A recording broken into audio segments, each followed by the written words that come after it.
So assisted pregnancy is basically surrogacy, and who should be allowed to have a child assisted by the state and who shouldn't? Well, this is all flowing from the ongoing controversy over baby gammy and the controversy following the revelation that the father in the case was jailed in 1998 for indecently dealing with a 13-year-old girl. Now, there's obviously this ongoing question, and it's often raised that we have to get a license to do everything in society, but anyone can have a child, and that really underscores why so many kids are at risk. But there are areas where you can have some control. So assisted pregnancies like surrogacy, IVF, you wouldn't, for instance, have a person with that criminal record allowed to adopt.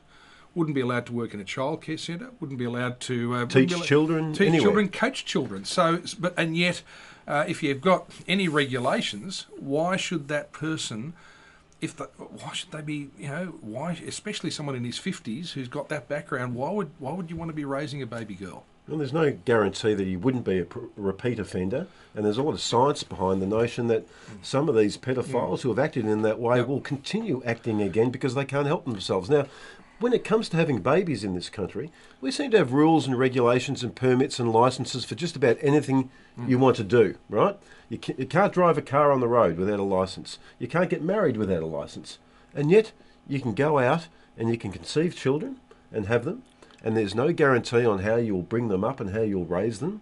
That's something maybe that we need to look at when it comes to particularly around surrogacy. Well, and who gets to do it and who doesn't. Yeah, well, with people who naturally conceive, we have got the unfortunate situation where people with bad track records often have those children taken away and put into protection, and it happens on a repeated basis.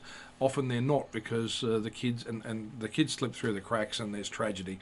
But where you can actually have a fail-safe situation, this bloke might be completely cured of the illness that obviously beset him to do what he did.